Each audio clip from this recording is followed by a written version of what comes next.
made a movie about it? Yeah, but the documentary's better.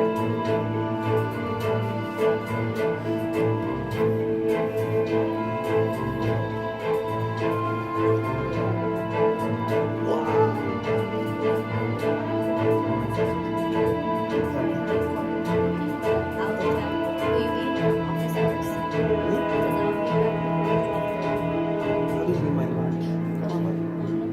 No, that's Yeah. come by whenever. Oh, okay, Yeah. okay. I'll be there.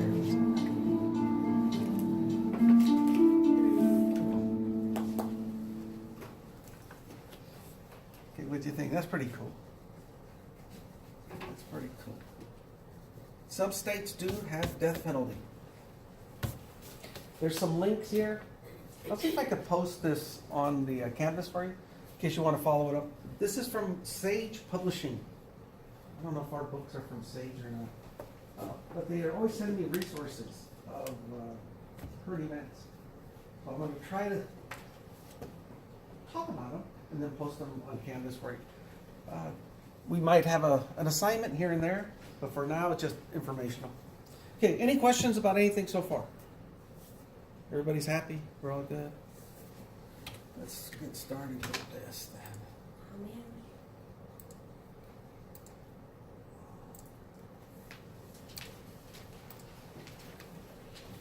Policing within the law.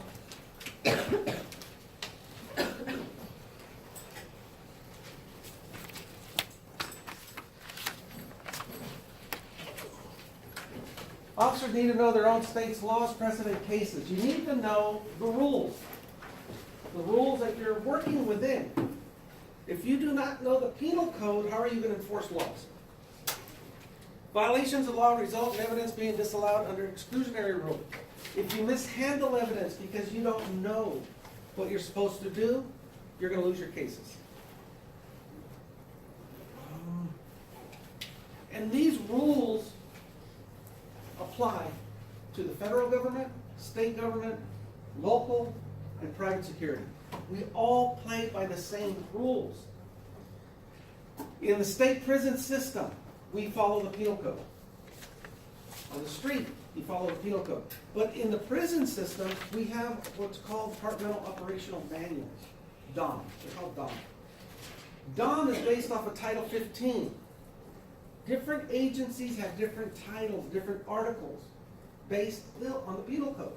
If you work for education, I'm not sure what their codes are, but they have titles.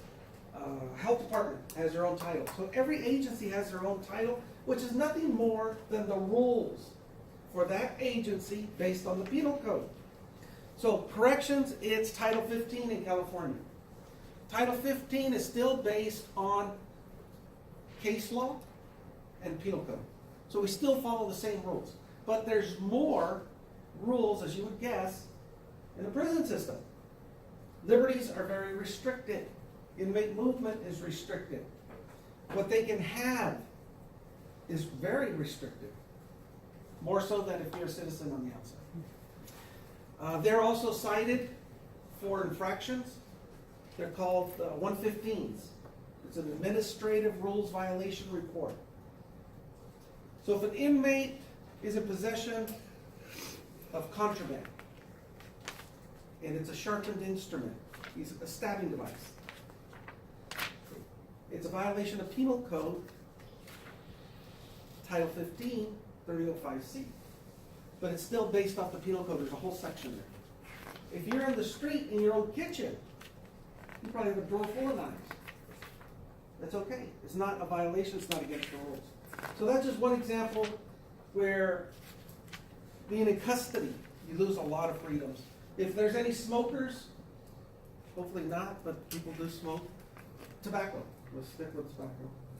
And you want to go outside, off campus, on your way home, and light up and smoke a cigarette. You can. You can be in possession of tobacco. It's not against the law. For an inmate, it is against the law. They cannot be in possession of tobacco, period. Contraband. So we have to have our own rules. They call that Title 15. The federal government does the same thing in their prison system, as do private security. Police discretion.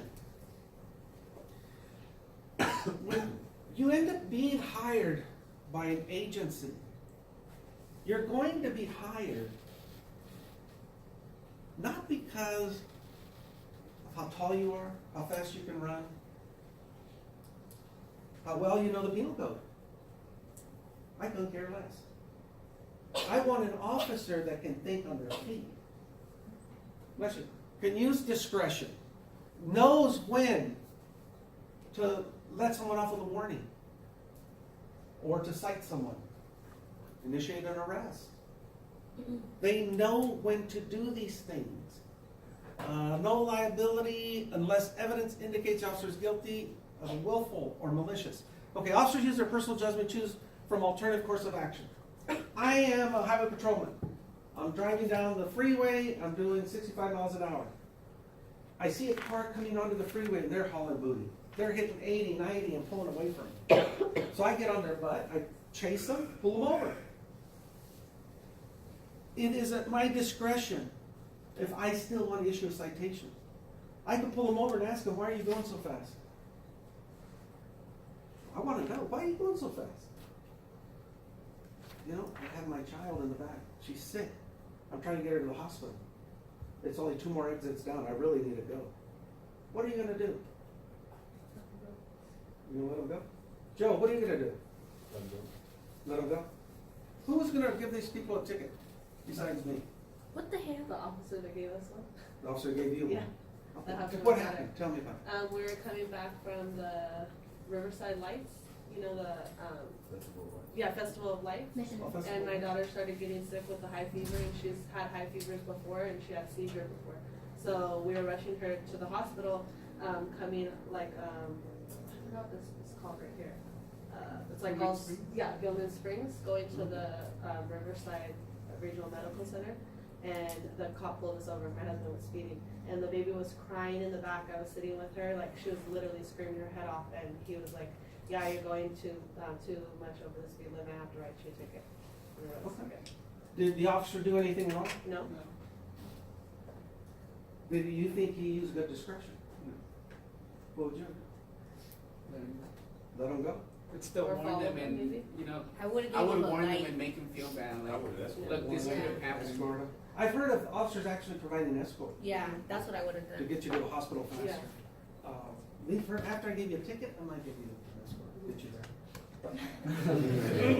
there. You broke the law. But it's your judgment, it's at your discretion. There's 2 ways to enforce the law. 2. Only 2. Isn't it the spirit of the law? Say it louder. Wait, sit up. Sorry. I heard you. Go ahead. It was by the spirit of the law and by the book, right? Letter of the law. Oh, letter of the law. Spirit, which is the same thing, by the book. Spirit of the law, letter of the law. That's the only 2 ways you can enforce the law. Spirit of the law. There is a speed limit there. There is a maximum speed for your own safety, safety of others. But there are emergencies, such as the one you heard. You need to consider these things and decide, what are you going to do?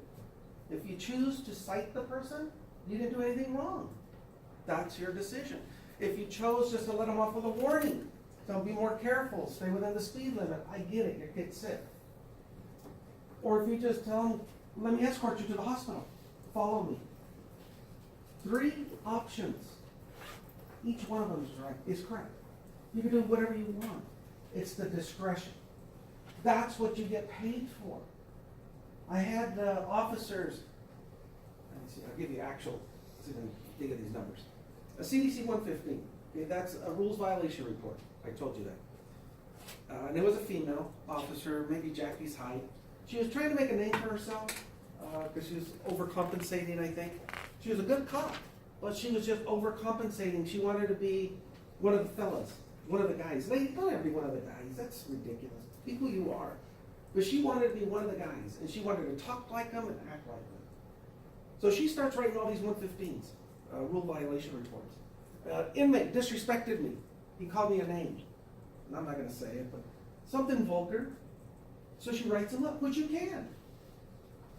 Inmate disrespected. Almost every day I'm getting these reports. Inmate disrespected me. Inmate disrespected me. Inmate disrespected. At some point I'm saying, What's she doing to get all this disrespect? What the heck is going on? The other thing that goes through my mind, she can't do her job. Every time she's giving me that report, she's telling me, that was a sergeant then. She's saying, hey Sarge, look, I can't handle this guy. Will you take care of this problem for me? Instead of the officer dealing with the problem on their own, using their own discretion.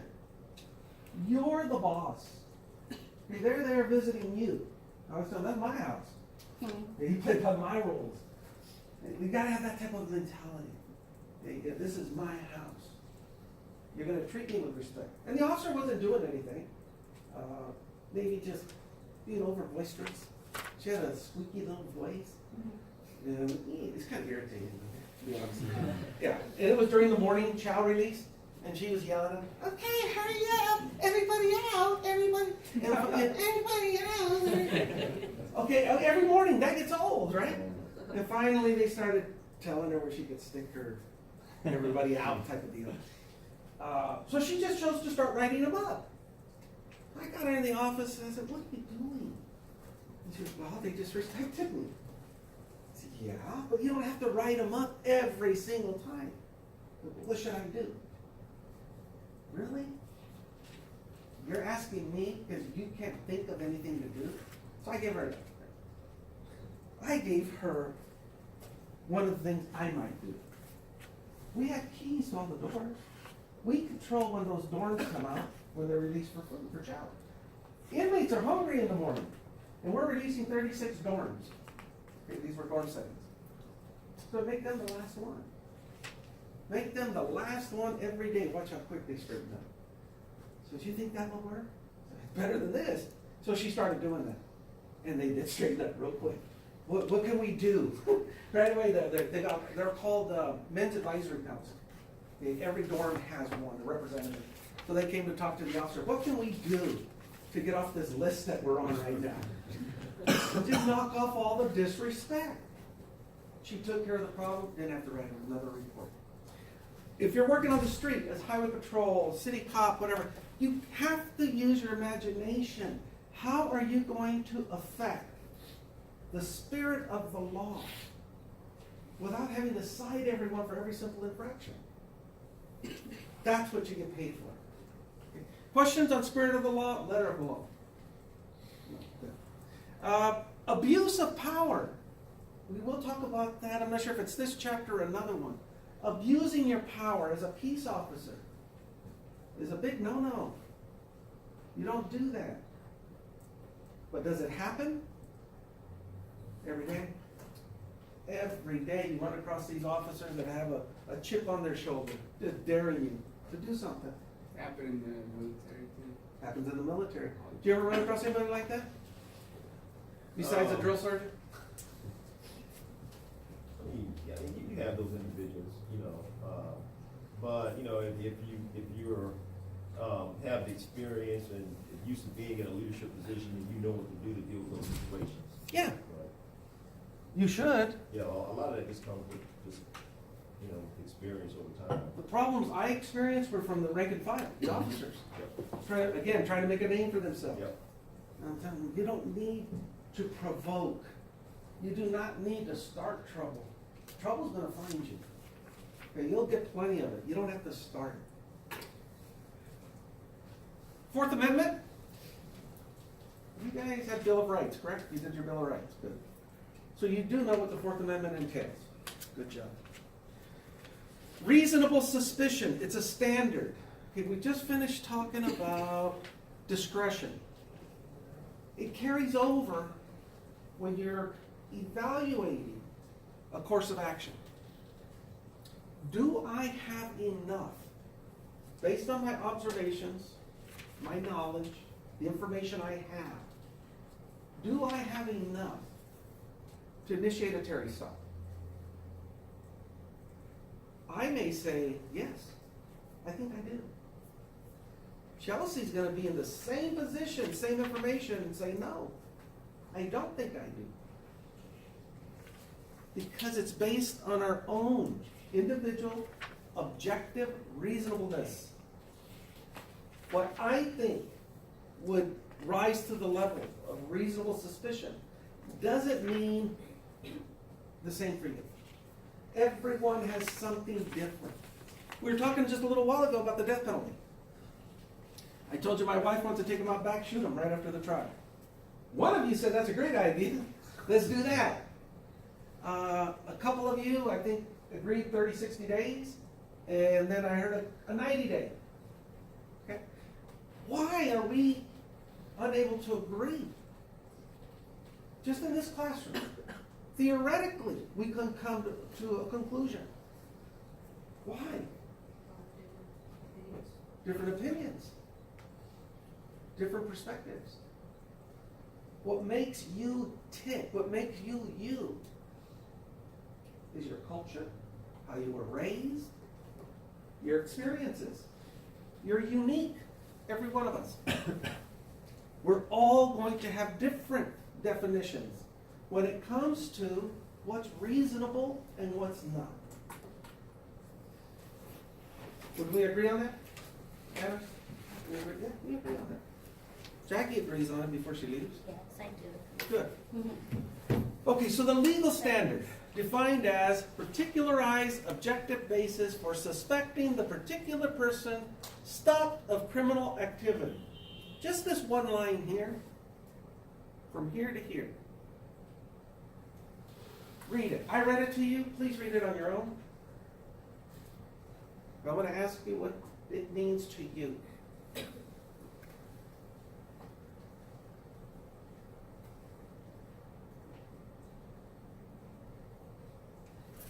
And then Alina, what does that mean to you? To me, it means stopping somebody that you can accuse of being related to a crime.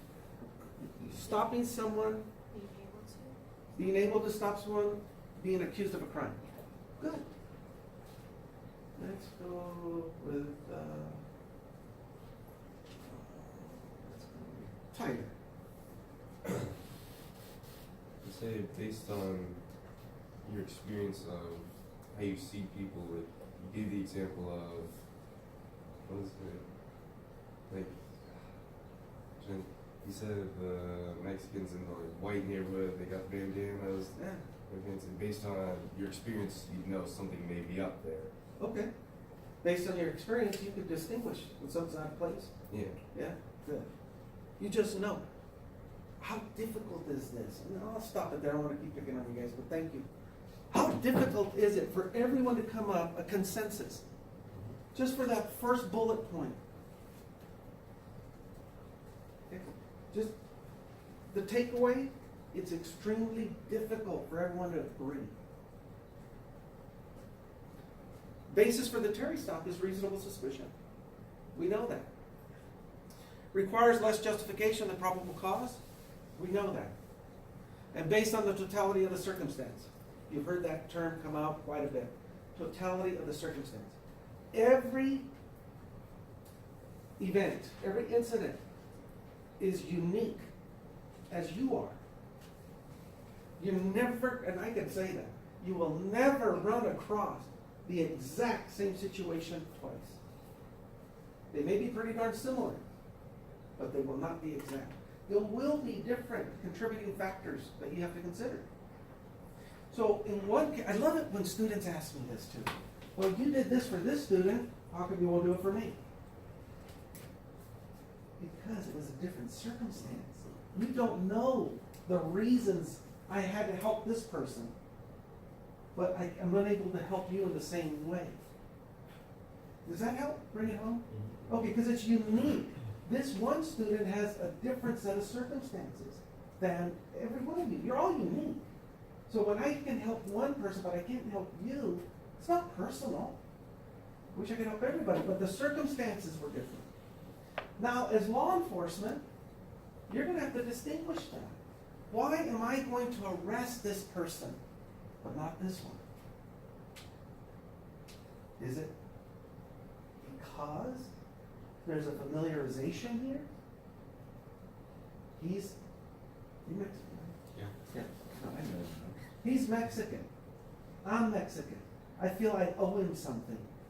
She's black. I'm Mexican. So I don't owe her anything. But I don't know, because I'm a prejudiced son of a gun. Okay, I'm like that. I hate to even say it, but I am, okay, for this purpose of this scenario, I am. And just because of her race and the color of her skin, I'm gonna treat her differently? Is that a reason to treat someone different? No. Go back to the previous slide where it says abuse of authority. I kind of mentioned it. This is a perfect example. That can never come into your thought process when you're deciding whether to enforce a law or not. Color of a skin, beauty of the individual. I don't want cups. Pull over a woman and she's gorgeous and just give me your number, we'll call it a day. No! You're gonna do what you're gonna do. Okay, that happens, guys. It does happen. Don't do it. I guess no, not here. Don't go there. You treat everyone fair based on the totality of the circumstance. You were speeding 60 miles an hour and 45. I'm going to cite you. You were doing the same thing. I'm not going to cite you. And you, I'm just going to let up on the warning. Why the three different things? Three complete, unique, different circumstances. Yeah, situation. Different circumstance. This guy's just out there having a good time. I know this guy. This is like the third time I pulled him over. I've already let him off with 2 warnings. Well, you didn't know that, but I did.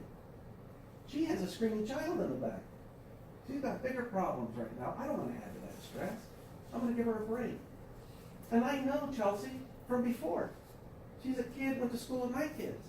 I just slowed down, you know that. Okay, different circumstance. Every one of them was handled fairly based on my discretion.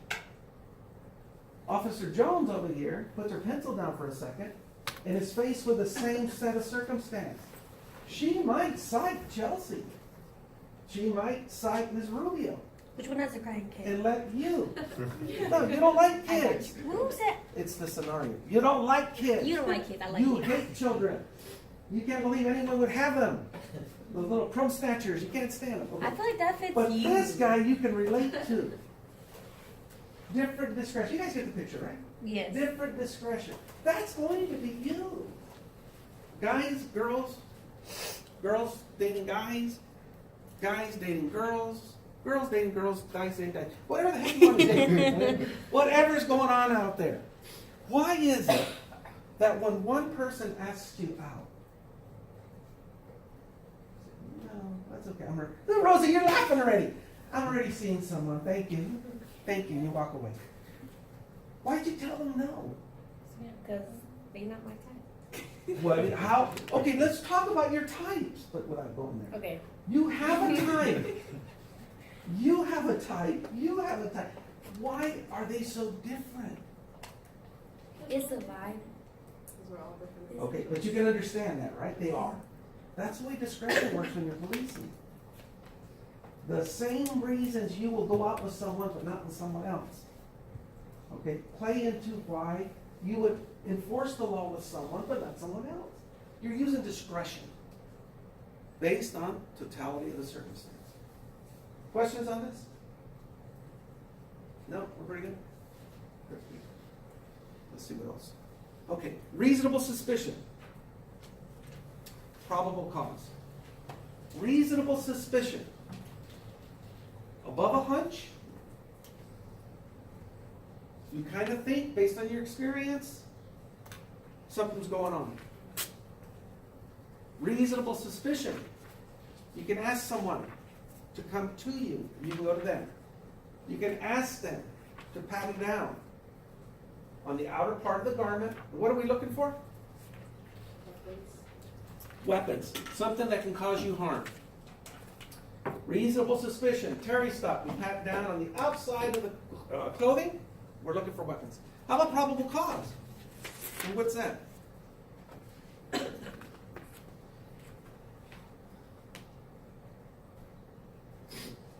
think it's in the last sentence. Reasonable grounds for presuming guilt. Presumption of guilt. Okay, reasonable suspicion. We believe they're up to something. We don't know what. There's no presumption of guilt. Just enough that you think they may be conspiring. When you get to the probable cause, You're already presuming guilt. I presume this guy is guilty for the series of robberies at the 7-Eleven over the last 2-3 months. That's a description. The sum, total of layers. The bolo I have in my cruiser matches his features. I just pull him over to talk to him. He appears nervous, like he wants to leave quick. He's trying to hide something. He's evasive. Won't even make eye contact with me. He's jittery. Looks jumpy. My experience. What am I going to do? Matches the description. Jittery. Wants to get the heck out of there. Maybe he's even starting to sweat. He's evasive. Can I arrest him? What do we think? Yes, it'd be a probable cause. I was trying to draw the picture where I did, yeah. I think I've reached the level of probable cause. I'm definitely going to detain him. And anytime you're detaining someone, you're restricting their ability to leave. They no longer have the freedom to leave. They're going to have, are you under arrest? Yes. Why? I believe, I'm accusing them. I believe you're the person responsible for these robberies that took place. Before I ask him any questions, what should I do? I should Mirandize him, read him his rights. If I want to question him there at the scene. If I just want to get him over for booking, I'm not going to have to Mirandize him. Remember, we Mirandize only if we're going to question him about the crime. Maybe based on observation by the officers, expertise, circumstance, and information communicated to the officers.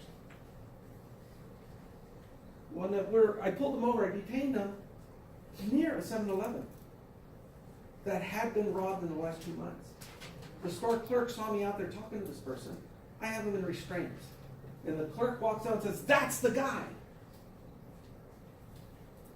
That's another layer of information. Positive identification. So it's all starting to build to establish probable cause. And remember, we need probable cause to make an arrest. The gold standard. Voluntary contact. Usually witnesses. Officer, I saw everything. I'm always leery of anyone that wants to volunteer information. It's just me. I'm suspicious by nature. Be aware that may be trying to mislead you. You still want to hear what they got to say. But don't take it for being truthful until you can confirm it. Officer, I saw everything. The person that did this went that way. And they identified Chris. He was wearing a silly looking shirt, a funny hat. I'm just jealous. Some glasses. And he left. Ran across the campus that way, officer. Towards the library. How do I know the person giving me this information isn't a conspirator? And Chris actually went the opposite direction. They're trying to mislead me. You really don't. So just be leery of it. Let's say this time they were being truthful. As you look up, you see Chris turn the corner in front of the library. Say, good. This witness was truthful. Take your statement. I'm not chasing him unless it's a homicide. I'm not chasing Chris. He's going to outrun me every single time. I said, but he can't outrun a bullet. Okay. Voluntary contact. That was the witness. They came up to you. This is no suspicion required. I'm always suspicious though. Why are they volunteering the information? I take it with a grain of salt, all these other things. Most of the the witnesses are being truthful. So they are above suspicion. Terry stop. Simple act, stopping someone based on reasonable suspicion. Terry stop pops up all the time. All the time. We've talked about it before, here it is again. You need to know this. I can guarantee you it will be on your final. Absolutely, maybe 5-6 questions out of the 50. There's that many, just about Terry stops. Reasonable suspicion and probable cause. That makes up a big bulk of the finals. Make sure you know those. Detention. So what is detention?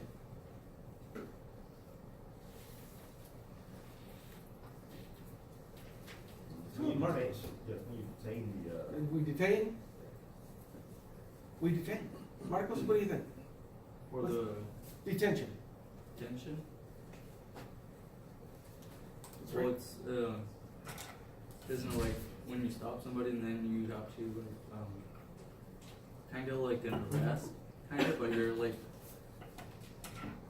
so you need to have them by your side, kinda, like, I don't know. If you're detained, well, you're on the right track. Yeah. If you're being detained, are you free to leave? That's it. So where you have them or whatever, but they're not free to leave, you're being detained. Am I under arrest? Yeah, most likely. Not always. Respond to a major incident. Major incident. We got bodies lying on the ground, weapons all over the place. It was a big melee. Some people were stabbed. I don't have time to isolate the immediate area of the incident. So I'm going to isolate everything, draw a big perimeter. You may have been on the outside of the perimeter, and you're going to ask me, well, I want to go home. I say, you're not free to leave. Are you under arrest? No, not yet. But you're not free to leave because I haven't questioned you yet. You may have information that can help you solve this case. You may not even be on my radar as being responsible, but you may have information. This happens in these big major incidents where there's a lot of people involved. You draw the big net, and the people inside the net are not free to leave. They're being detained. Most likely, you're not going to arrest anyone in there. The culprit's already fled. But you need to get the information. So that's another reason to detain someone for questioning. Okay, they're not under arrest, but they're not free to leave. Okay? Seizure. Whenever a police officer uses physical force, show of force, of authority to restrain the individual's freedom, their liberties, they cannot just walk away. They're effectively seized. So what's the difference between detaining and freezing, or excuse me, seizing someone? Force.